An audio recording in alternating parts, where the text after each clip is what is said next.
Good morning, wrestling fans, and welcome to PWR Today. It's February 1st, 2022. The man they call Meathead, the lovely Linda Kay. Linda, does it feel any different? Does it feel like February now instead of it being, January yesterday? Not so much. It's actually kind of mild here, Are we through surprisingly. winter? Is it No, over? no, we're still in the thick of winter. Oh, I hear there's a big storm coming through the nation again this week, but yeah. I'm feeling good. We just had the Raw after Rumble to talk about today, and I'm also wearing a particular brand of clothing right now as well. Would you like me to What's tell you that? about it? Do they sponsor us? Absolutely. That would be Collar and Elbow. Make sure to go to collarandelbowbrand.com and check out the latest and greatest in wrestling street fashions. And to save a little cash, to save 10% off your order, use promo code Linda K. That's LINDAKAY. Save that extra cash. You know what I was thinking about is with WrestleMania, us being in WrestleMania season, and WrestleMania being only just a few months away, I might have to up my collar and elbow game. And I wonder if Uncle Al and you said it's Carrie, right? The I Collar and Elbow guy, Carrie, Yeah, I yes. wonder if there is a way to maybe have some Texas themed collar and elbow stuff to get myself ready.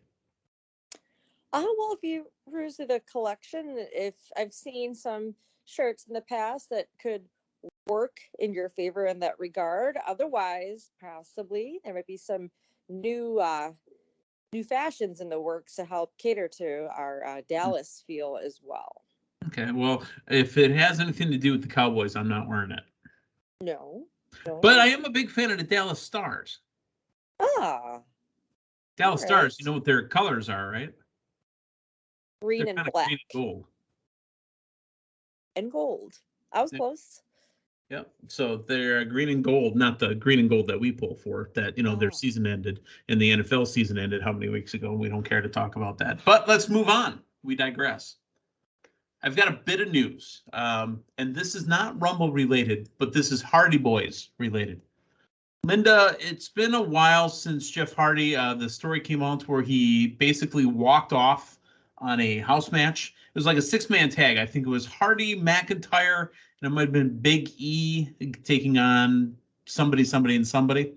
But Hardy suffered a spot, and it looked like as he was walking off, because remember, Hardy's got history. It looked like the time that he had the main event with Sting on pay-per-view in TNA, where Hardy was under the influence. The talk was that he was under the influence. The stories hit the internet that he was under the influence, and the stories were leaked by WWE, allegedly, that he refused to go to rehab and was cut from the company. Well, in these cases, there needs to be a drug test right away. Well, the story now about the drug tests are out. Jeff Hardy apparently was not given the results of the drug test until weeks later, and he needed the help from a lawyer. This all comes from Matt Hardy exclusively on his podcast. And Jeff Hardy's drug tests were clean. This is a story of WWE leaking this erroneous information and really a false narrative being released about Jeff Hardy. To make up to Jeff Hardy, there is also talk that WWE said, look, how about we bring you back and we make you a Hall of Famer? Jeff goes, nah, I'm good. Your thoughts on WWE releasing this false narrative and trying to besmudge Jeff Hardy's good name? I guess the answer, or sorry, the question would be why, allegedly, why would this have been done to Jeff? And knowing if it is indeed what happened, like it could come out and you know make the company look it, like. I mean, I know this year has been. Like assholes. Uh, I'll say it for you. Like assholes. I mean, and then now Jeff Hardy stating that he's got proof to show the test was negative. That Right.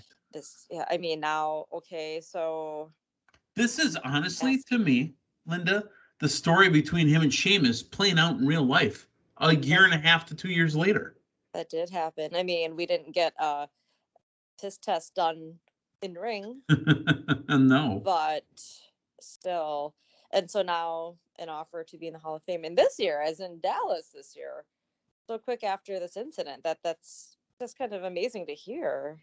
Yeah. I'm disappointed to hear that the company would do this. But, and again, I'm not trying to besmirch WWE at all here, but this isn't the first time they've done things like this. Think about, and again, this isn't proven, but it's all laid out now, right? Think about the way they kind of ran down Chris Canyon. I don't think you were on that episode. I think that was Matthew and myself talking about how Canyon was on Howard Stern. Ric Flair was sent to kind of run him down. Sent on Howard Stern. He says, Chris, I love you, but you're a big liar. You're this, you're that. And that just like destroyed him. Why are they trying to destroy Jeff Hardy? Yeah, I mean, he is a legend, not just in the industry, but I mean, obviously WWE as a whole. It's just hard to believe. It's really hard to really comprehend. But I mean, how long is Jeff's non-compete still ish? I would assume it's 90 days. I would assume also that, if you think about it, AEW's got a pay-per-view coming up in a month. Yeah, and they usually, I was going to say, they usually have one of those ladder type matches on it as well. Oh. Ladder type matches always have the Joker. That's right. You will. Man. Is there a Hardy Boy run in AEW? I could definitely see that. What I was going to say before is, him and his brother Matt just, still, putting a lot of stuff out on social media of one another, and obviously they're brothers, they're family, but they were innovators in that. When Matt was released after the whole Lita thing, way back in the day, Matt was already, making videos on a daily basis.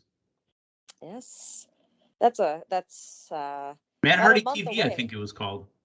What was it? Matt Hardy TV. I think I remember Matt Hardy TV right after the whole thing he got with Lita when he got released, because of the broken relationship with Lita. Well, said AEW pay-per-view is just over a month, so let's see if that timing indeed works to what we're brewing here this morning on PWR Today. Gotcha. Do you smell what we're brewing?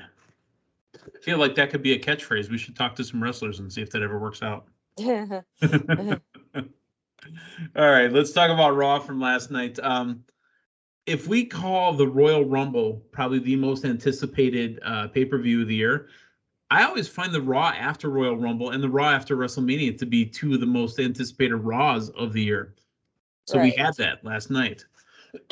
We knew that it was going to have Ronda Rousey. That was already pre-announced. We assumed we were going to have the Beast Incarnate, Brock Lesnar, showing up, and we got both. Yeah. We got the Beast Incarnate right at the beginning, interrupting the new. How about Bobby's suit, huh? Oh, yeah. That was tremendous. That's funny because we didn't get a full suit from, another superstar that's been wearing some flashy suits as of later in the episode, but that jacket was a lot smaller. Like he's usually wearing things a lot bigger. He had it cut off like he had waiter tails. We'll get to Seth's jacket later. But no, I mean, Royal Rumble, like you said, is one of the most anticipated events of the year, and it's also huge. The Raw after Rumble, obviously, because this is where we typically find out who the Royal Rumble winners will. Yeah, if we begin on the road to WrestleMania at Royal Rumble, that's where you get in the car. The Monday's where you start the engine. Mm-hmm. Put on the seatbelt. Well, actually, you should put that on before, but yeah. Wait, you're supposed to put your seatbelt on before you're in motion? Hell, half of the time I'm driving down the road inside my apartment complex trying to find my seatbelt. I'm kidding, folks. I'm kidding. Mm-hmm. You're not supposed to put your seatbelt on 70 miles an hour. All right. So, Brock Lesnar interrupts the new champion, Bobby Lashley. And Brock came dressed to fight. And, with Brock losing the match on Saturday, then winning the Royal Rumble on Saturday, Brock was still pretty jovial. Brock was still pretty happy. And he seemed to be in a good mood. So, he challenges Bobby Lashley to a match in Cincinnati. And what's this Who Day chant? Who Day? What is Who Day? Are they speaking English in there? Who Day, Who Day, Who Day, Who Day? Is that something they say in Cincinnati? thought we weren't going to speak of something. Oh, I don't know. I kept hearing it. Who dey? Yeah. It makes me think of New Orleans. Like, there was a line in the water boat. Who dat? Who there? Like they can't say full sentences, I guess. All right, but Bobby Lashley got owned again on the microphone. Why is this allowed to be? MVP does stand up and he does say something, right? But Brock Lesnar still punked him on the microphone. Yeah, he quickly shut down MVP as well, talking about taking that cane and sticking it up his ass or something to that extent. Well, that was the word that he could use that didn't get bleeped. Right. Shortly after. We heard. Holy smokes! There was I thought I had audio issues. There was a section of 10 seconds where it was silent. I think he was just repeating chicken shit. I know we can say that on here, but What he was repeating. I read his lips. Isn't it great that there are some stars that can get away with whatever they want? Mm-hmm. Yeah. But yeah, Bobby champion, again, getting on the mic. I feel him being the champion again, he should have been able to one-up Brock. But I mean, should have. And on top of that, he also then hears from Adam Pearce that Brock is now going to be one of the competitors at Elimination Chamber. Right. So Bobby again has to defend against 5 other people. Right. That was last year. Gosh, time flies as well. Holy crap. No, it wasn't. It was day 1. It was still this year. No, but for Elimination Chamber last year, wasn't it when Bobby had the title and then you might not be wrong. I was thinking day 1. Yeah. No, because Bobby won it from Drew. No, Bobby did win it because from his cash. I'm sorry. Time flies, but it was something of this where Bobby, he just constantly has to defend it versus numerous guys like that. That's I want him to. And look, Brock didn't even have to get into qualifying matches. Brock literally just said, "I'm in this match." Right. I mean, having the pay-per-views in between Rumble and Mania definitely changes the landscape of what we've known to grow into and love about the meaning of being the Rumble winner. I mean, Of course, they might still get that chance, but then there's the chance of it changing in between. I feel, with Brock winning the Rumble, that's his ride of going straight into WrestleMania. But I guess he did clarify, so he wants to fight. Okay, I guess that's why he came in his fight gear, that he does want to fight. However, he's picturing it being a title versus title match against Roman Reigns at Mania. So that's why he's in the Elimination Chamber. But oh my goodness, this up and down road for Bobby Lashley. The fans are behind him. We're behind him. His friend Matthew Thomas is behind him. I really want him to keep that title going into Mania and get a one-on-one match. You feel bad for Bobby. Right. Like you want to get in the ring and stand up to Brock, and then you're like, wait a minute, I can't stand up to Brock. Bobby, you need to stand up for me standing up to Brock. Mm-hmm. But it is what it is. So, 5-man match, Elimination Chamber, actually 6-man match, excuse me. There'll be the 2 that start off and then the 4 in the pods. Elimination Chamber is going to be for the WWE Championship. Bobby Lashley's in it. He will defend. Brock Lesnar got thrown into it, and there's going to be qualifying matches. Unbelievable. We don't know if there's going to be a women's chamber yet, huh? Not yet, but I would hope so. I hope so. They didn't haul that big ass Elimination Chamber across the country or across the for nothing. So, is there a separate? I guess help refresh my memory. Is there a separate Smackdown Elimination Chamber match too? Not that I'm aware of. So the way that Elimination Chambers always worked was it was the competitors that didn't have a berth in the Royal Rumble. Like one champion got put into the Elimination Chamber because they didn't have an opponent because the Royal Rumble winner picked somebody else. Okay. But now it's convoluted, right? Because Brock Lesnar's in the chamber with the champion. But Roman Reigns will find a way, story-wise, with Paul Heyman to not be in that chamber match. And, Roman Reigns has a competitor because Bobby Lashley isn't the one that Brock Lesnar is going to be facing at WrestleMania.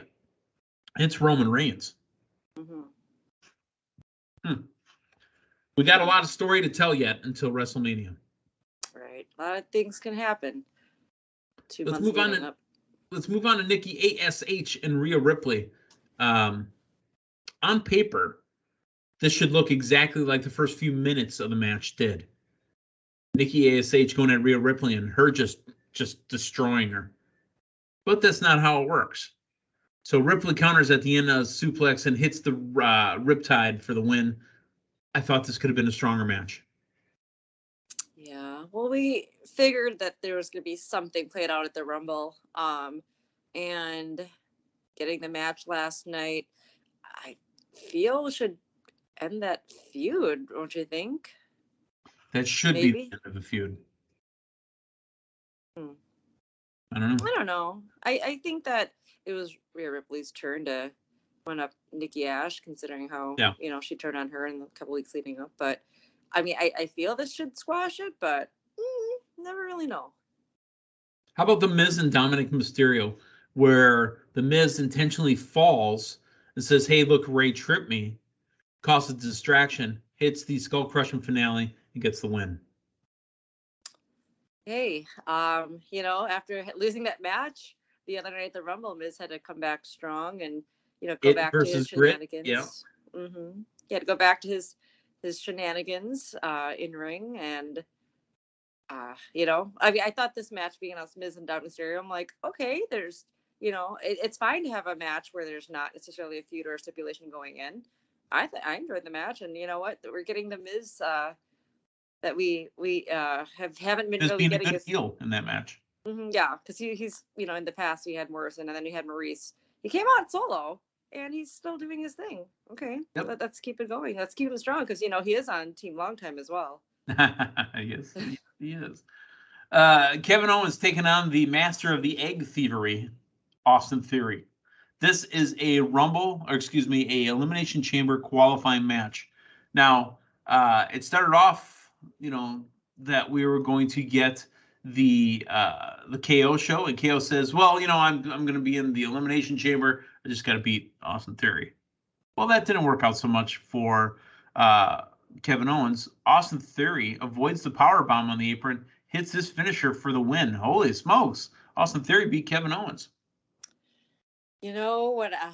I'll get to it later in a little bit here as well, but Austin Theory was on my mind as far as making some moves.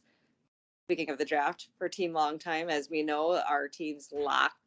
Yep. After the Rumble, I should have gone with Austin Theory.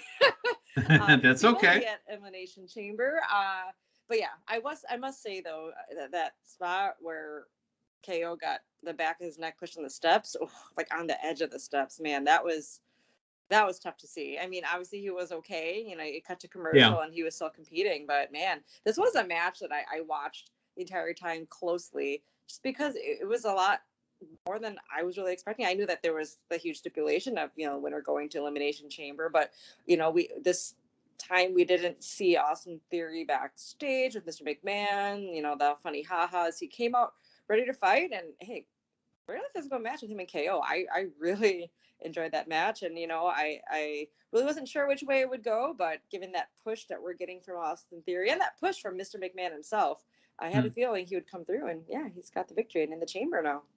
Hey, Kevin Owens and Austin Theory seem to work well together. Maybe we get an actual proper feud down the road. I would like to see that. If this was just a preview, let's get some more. Angelo Dawkins and Dolph Ziggler. It's been a while since we've seen Angelo Dawkins in a solo match. Well, they did mention he is from Cincinnati, Ohio, so who dey? The hometown boys from love. Some Skyline chili, if you will. Skyline, not bad. Let's get some Skyline. It was mentioned later, or it was by Seth Rollins for a millisecond. Yeah. But Angelo Dawkins with a solo match. Dawkins blocks, hits the double underhook slam for the pin.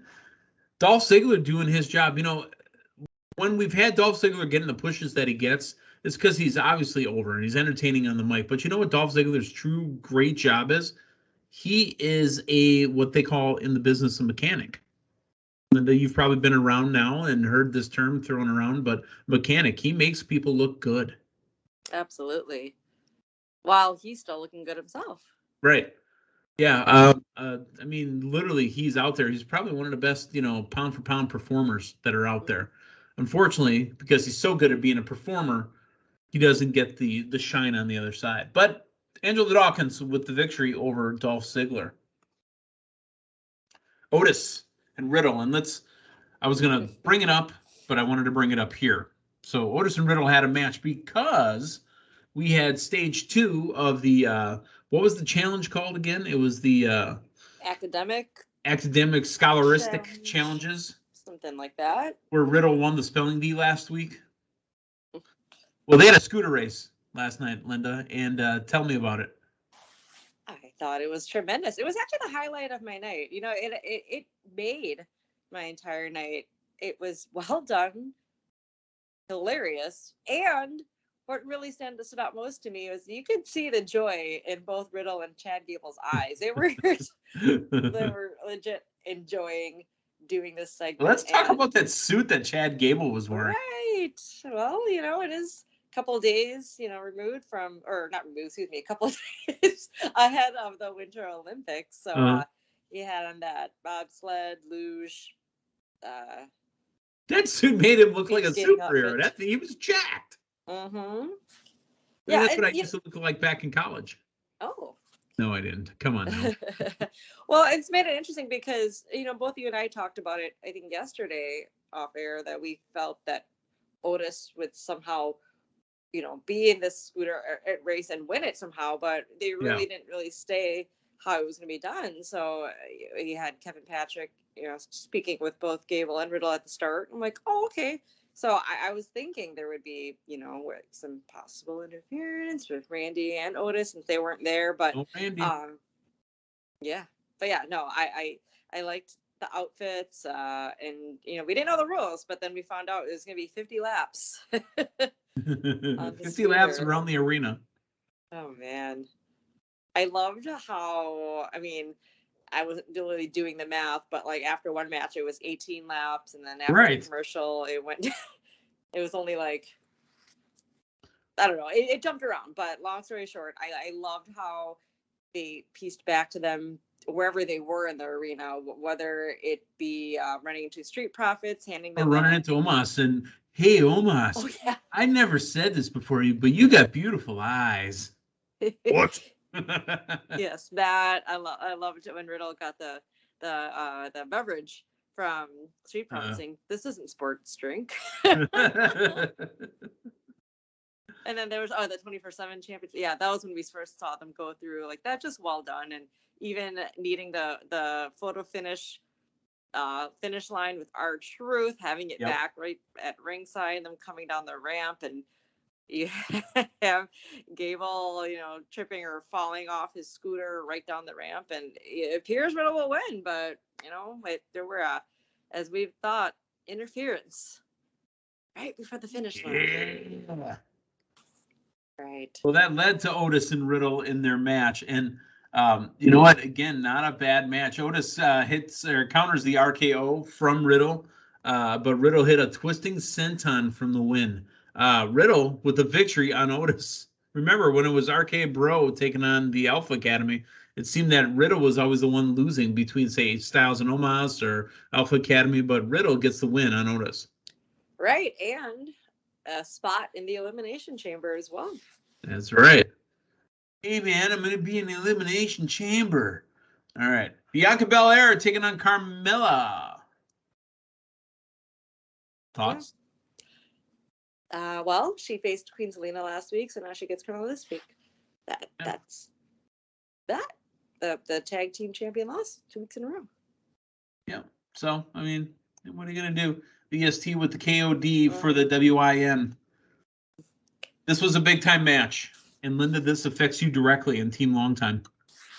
AJ Styles took on Rey Mysterio in what was being billed as a premiere event. They wouldn't even say pay-per-view anymore. That bugs me. A premiere event, main event type match. You picked up Rey Mysterio thinking, you know what? I think Rey's going to be in Elimination Chamber. When I heard this match announced, I'm like, well, look at Linda go. The winner of the match, AJ Styles. No. Sorry, I worded that in such a way that made it funny, but I mean, I'm not making fun of.